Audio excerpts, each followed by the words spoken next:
666.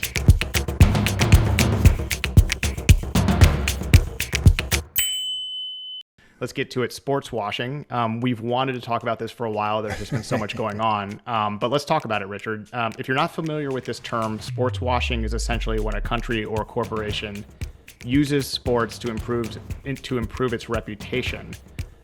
Usually this is done through hosting a sporting event, or the purchase of a team, or sponsorship, or participation in the sport itself. It's a negative term, and it's often directed at Saudi Arabia, but it's been used against China, Russia, and many others. A report out earlier this year said that Saudi Arabia spent $1.5 billion on high-profile international sports and sporting events, and that report was published before the purchase of Newcastle United by the Public Investment Fund, so I'm sure it's higher than that.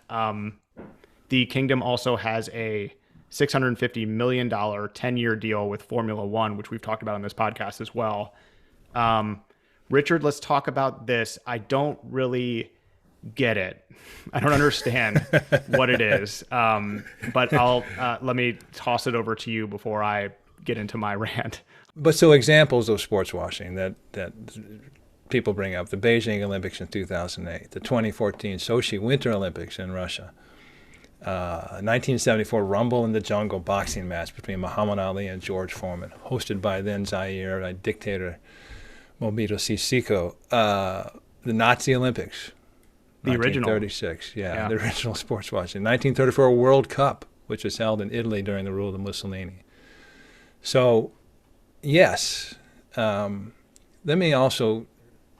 This is a comment, and I'll read this, bear with me, but this is Damian Phillips commenting in the EU Observer. No European journalist who has eyes in their head has been hoodwinked into believing either Saudi Arabia or the UAE don't have major issues that they must address simply because they're a prominent sporting patron.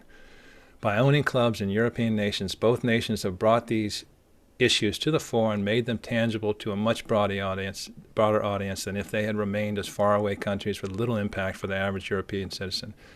This capacity for sports washing to backfire has been seen time and time again, and he references Sochi and then he closes. No doubt the moral panic over sports washing will arise again in the lead up to the next year's Winter Olympics in Beijing, as China seeks to rehabilitate its sullied stature in the wake of cover up the coronavirus and ethnic cleansing of the Uyghur Muslims. So you see there sort of the gist of what sports, what the, and this Damian Phillips is referring to something that's called the Streisand effect, by the way. Did you know there was a Streisand effect? I did not. So you learn something every podcast you do. The Streisand effect is a phenomenon that occurs when an attempt to hide, remove, or censor information or misdirect it has the unintended consequence of increasing awareness of that information, often via the internet. It is named after the American singer Barbra Streisand, whose attempt to suppress the California Coastal Records Project photograph of her residence in Malibu, California, taken to document California coastal erosion, inadvertently drew greater attention to it. So this is the Streisand effect. So the argument is, and I think, let's look at, and I want to get into some other stuff, which is probably more interesting. I have to chuckle a little bit that the Saudis would be concerned about an increased amount of criticism. and I really do believe, that they're looking at this and going, well, I don't give a fat flying about this because we get so much anyway. I mean, there's nowhere we're going to hide, and so we're going to go about this, and we're not going to worry about these things. And I think we have to look at how active they've been, and so I want to go through a list, but I want to do it. I want to do it in a framework, if you'll bear with me, because I need your input on this. Cool. So we're going to put this into three categories in terms of Saudi investments or global involvement in a prominent entity. So the first sort of category is sports washing, yes or no. Investment, yes or no. And the third one, Vision 2030, which is specifically, is it authentically related or organically involved with Vision 2030 goals in terms of participation, tourism, and the like? All right. So let's go over some of that 1.5 trillion. So let's start with that $650 million 10-year deal with Formula One. All right. Is it sports washing? I I still don't really. I'm sorry that I'm not. I'm sorry because I still don't really understand. Like, are they not allowed to have any sports at all? Like, developing a quality of life is like one of the three pillars in the Vision 2030. It's like, well, and actually, they're very much into automotive. So, all right, so all right, let's look at it. So if you're looking as an investment, so there are 20 Grand Prix events every year in 20 different countries. Formula One is one of the most global and most popular sports, and it has an annual TV audience of over 500 million. By the way, has really picked up interest in the U.S. because of Netflix's docuseries, Formula One Drive to Survive. Have you seen any of that? No, it looks really cool. It looks really cool. I haven't either. I'll have to check it out. So I'm trying to assess this in a reasonable way. I mean, and first, I think what we both agree is if it's sports washing, it's sports washing. Mm-hmm. Something a lot of countries do, and in Saudi Arabia, has legitimate criticisms about human rights issues. But it also has intrinsic merit from Saudi Arabia's perspective for a number of other reasons. So that Formula One thing. And by the way, before I get off of that $650 million Formula One, the Saudi Minister of Sport and the President of the Olympic Committee, Prince Abdulaziz bin Turki Al Faisal, has some interesting observations about the motorsport. And he said that it's good to remember that Formula E race that they did in Diriyah, remember they did that? And Formula E is electric Formula One cars. It's pretty awesome. They ran a race in 2018. It spurred the creation of their tourist visa. So a tourist visa that was acceptable all over the world wasn't in Saudi in 2017. They put it together in about 3 months in order for people to attend that. And of course, now you can get a tourist visa, and it's common operating procedure. So ping this for all you want. And they have early next month they have the Saudi F1, and there's a discussion. The guy who just won the Qatar and is one of the leading F1 drivers has an LGBTQ helmet, supportive thing. Are you going to be able to wear that? Yeah, of course you're going to be able to wear that. And they've talked about it. They know it's fine, wear that. So anyway, so you have that $650 million 10-year deal with Formula One. The next, in terms of size, is a $500 million 10-year deal with World Wrestling Entertainment. Now, and that was started in 2014. Well, and you may not think WWE is a sport. I happen to think that the WWE entertainers some of them are terrific athletes. I mean, some of the stuff they do is insanely difficult. Well, but that's a $500 million. That to me is a pure entertainment play for Saudi youth. Would you agree? Totally. I guess you can call it sports washing, but I mean that's organic. That was really in response to demand, because there's tremendous interest in Saudi Arabia in WWE. So let's bring it to Saudi. So I mean that was I think a good organic play. Newcastle United, $410 million. Sports washing, investment. Vision 2030? All of the above, although I still, again, I'm not, I just, and if I just may, I think that like to me, like to like have sports washing, you have to like try, there has to be like an effort. You have to be like, we have a problem, we need to cover it up, and we think this is a way to do it. So I'm going to say sports washing, but I still don't think there was some, nefarious bad plan behind that. I think they see it as possibly a good investment, and also as, a source of pride. I mean, it's cool. I mean, how many Saudis are now going to be fans of Newcastle United? So I'm sorry because I do like this formula here. I'm still confused by the thing, but let's. I would say so. I would say you pass that with flying colors. I think it's all three. So let me go. Let's look at that. So let's say it's sports washing. And let's say this is they're following a well-trod, path. Roman Abramovich bought, Russian at the behest apparently of Putin, bought a team in 2003. The Emiratis bought a team in 2012. The Qataris brought Paris Saint-Germain. So, lots of folks are buying into these premier leagues. But let's look at that Newcastle United on two fronts. And all right, so let's say it's sports washing. Let's say it's intrinsic to Vision 2030, and let's go back to the Olympic Committee chair and the sports chair, Abdulaziz bin Turki Al Faisal, and take a quote. He said, "Football contributes to all key pillars of our holistic strategy as a ministry. It's a game that represents a source of great passion for Saudis in general, as it promotes diversity and inclusion in our society and supports participation, youth development, and sports economy. We want to aim to be genuine contenders on the global stage, to truly reflect the undeniable talent of our youth along with the country's love for the game. So our comprehensive and ambitious plan will propel Saudi Arabia to become among the elite football nations through an extensive investment in player development and targeted solutions, across the pathway." So he's saying just what you said.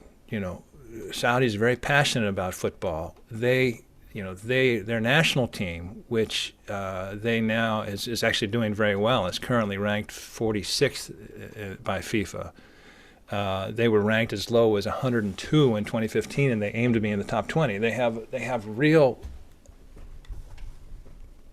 aggressive and ambitious goals for their sporting life. And we'll come back to a separate one. Look at investment. All right, so Deloitte did an interesting study on that Premier League. And what it found was that the Champions League, so Deloitte's research finds that teams finishing in the top 4 league positions the previous season, qualifying them for the UEFA Champions League, generated average revenues of £444 million in the last financial year, compared with an average of just $141 million for teams not competing in European competition. So this would be Newcastle United, which is in down. But every team that's got the Manchester City team, the Abramovich team, I'm not sure. I think it's Chelsea, right? Chelsea. They've all gotten into the first division. They're all making money, a lot of money. And in general, Newcastle United is in a pretty good situation. It made, its total cash is at about £62 million. So it's not in bad shape. But if they run it well, it can be a revenue generator. And as we all know, when you own a franchise like this, no money is not so much in yearly profits as what you end up selling it for. Mm-hmm. So you could argue it's a good investment. So all right, so that's the Newcastle United. All right, 200 million Asian Golf Tour. And by the way, and so let's wrap that in also with the 5 million that Saudi has plowed into the Saudi International Golf Tournament and the Ladies European Tour in particular. Aramco has been involved with that. So golf is something they're really trying to grow in Saudi Arabia. Sports washing, but it also could be a very good investment, and it's certainly consistent with what they're trying to do at home with golf. 145 million 3-year deal with the Spanish Football Association to host the Spanish Super Cup. Let's roll that in with what we were talking about in terms of the environment, in terms of excitement for Saudi Arabia. And by the way, that's now been extended to 2029. So the possible total amount is over 300 million. All these you can make really good sense. All right, so 100 million for the Ruiz-Joshua fight in 2019, sheer sports washing. But also that was extremely entertaining for fight fans in Saudi Arabia. $60 million for the Saudi Cup, horse racing. That's extremely authentic in Saudi Arabia. Mm-hmm. And again, trying to build that equestrian sector in terms of home. Again, automotive, Dakar Rally, which I love. They have a 5-year deal with the Dakar Rally, which is, just roll that into automotive, which they seem to like. Formula E, we mentioned, Duria. And then they also have a $370 million pending deal with Signa Sports United, which is a German bike and tennis equipment retailer. So they're close to closing an investment with them. That's obviously clearly an investment. So as with everything with Saudi Arabia, you can label it sports washing. It's probably, it can also be significantly other things that are authentic and can be defended and make sense. And let me just close with one more thing, in terms of trying to wrap all this in together. They just announced this week a $693 million strategy to support Saudi sports federations. And so this same Minister of Sport, Prince Abdulaziz bin Turki Al Faisal, they're gonna plow money into growing a variety of sports and participation in this wide variety of sports. And these federations now, they've taken it from. Let me quote them one more time. The government understands that sport has a very important role to play for the future of the youth. 70% of the population is below the age of 40, so we need to get them active. We need to get them more engaged in sports and make sure that we do it the right way. In 2017, we had 32 sporting federations. Today, we have 92 federations. That shows you what a big investment is happening within the kingdom. So I'm with you. I think the sports washing accusation is probably too simplistic, and especially with a country like Saudi Arabia, which is trying to progress in a bunch of different areas. And I also think it's interesting. There's a corollary here with the public investment fund in general, because the Saudi Public Investment Fund has multiple mandates. 2, go out into the world and find good investment opportunities. 1, go out in the world, find good investment opportunities wherever they are, whatever sector they are. Ideally, secure or get a piece of technologies that will come back and help Saudi Arabia in terms of its Vision 2030. 2, the second part is inward investment of $40 billion a year is what the goal is. Same thing here. So let's call it sports washing. But in each of these investments, you can see a real tie back into Saudi Arabia. So if you're spending $410 million, you can call it sport in Newcastle United, which is the most prominent one and what everyone's in an uproar about. Okay, that's sports washing, but it also might be an investment, and it also ties in with trying to build a whole soccer and youth participation ecosystem back in Saudi Arabia. So again, it's just not that simple for Saudi Arabia.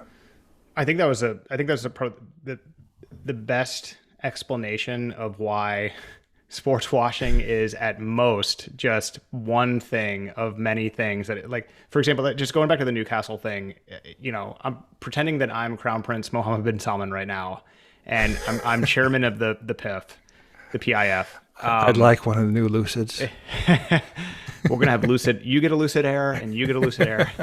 But, I'm buying Newcastle United knowing that during the process of me buying it, and for years after that, the British press, which is notoriously the hardest and most ruthless, is going to absolutely dig right into everything about me, Crown Prince Mohammed bin Salman, the PIF, the Saudi government, the history of human rights in Saudi Arabia.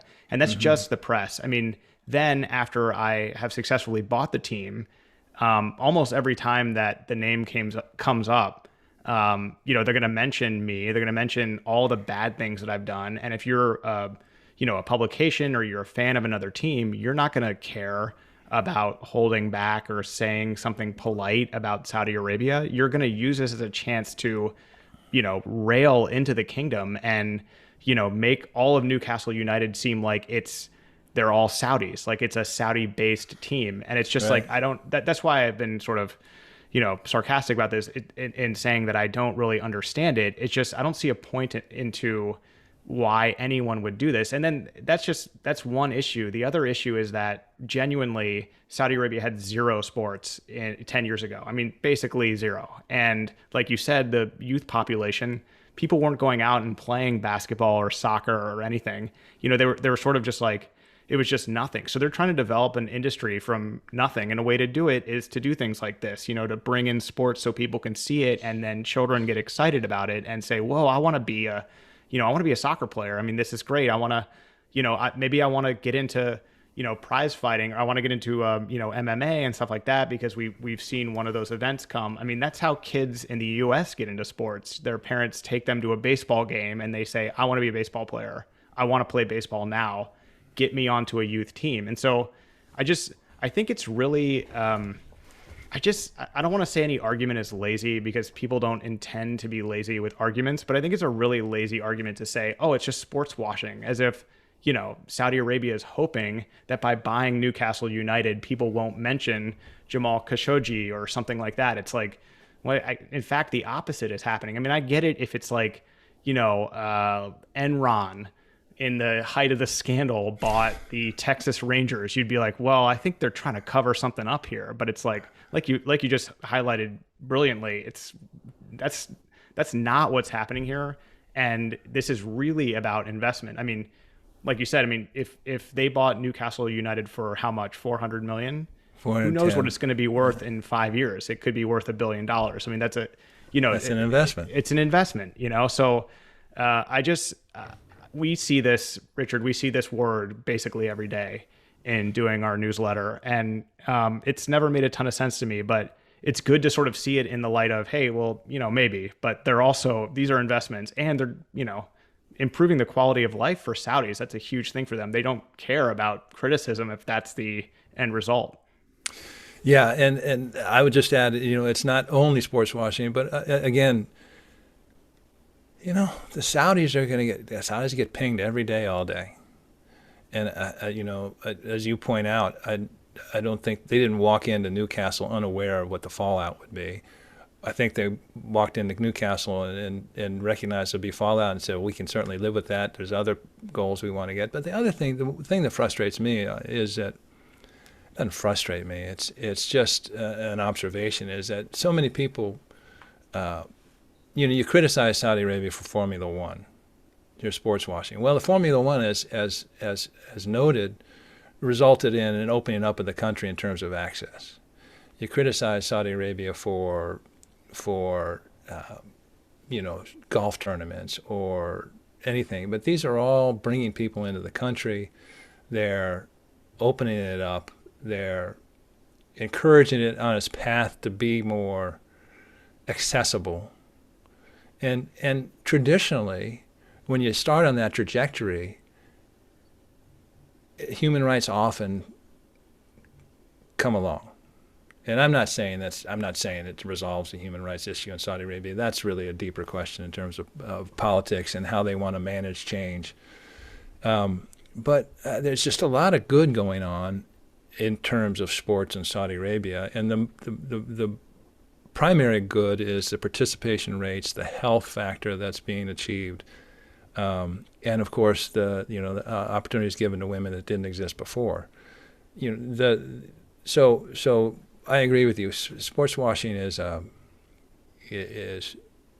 can be more rigorous, and it's too simplistic very often. Sometimes it's spot on. And sports are the ultimate distraction. I think that when you say things like sports washing, you're bringing in, you're sort of like, for example, if you're a journalist being like, this is sports washing, you're sort of bringing that into the conversation when many sports fans are like, man, I work really hard. I got one game a week. I really don't want to hear any of this. I want to see how well they do. I really wish my team was good. I wish my team were better. Like, I wish the Saudis would buy the Washington football team. Man, that would be awesome. You've got two supporters in that happening right here. Exactly. So if that goes down. And we don't want to be flip. We can't be flip about human rights and that sort of thing. I just think there's, you also can't at the same time distill a country and its long-term economic social goals down into one word.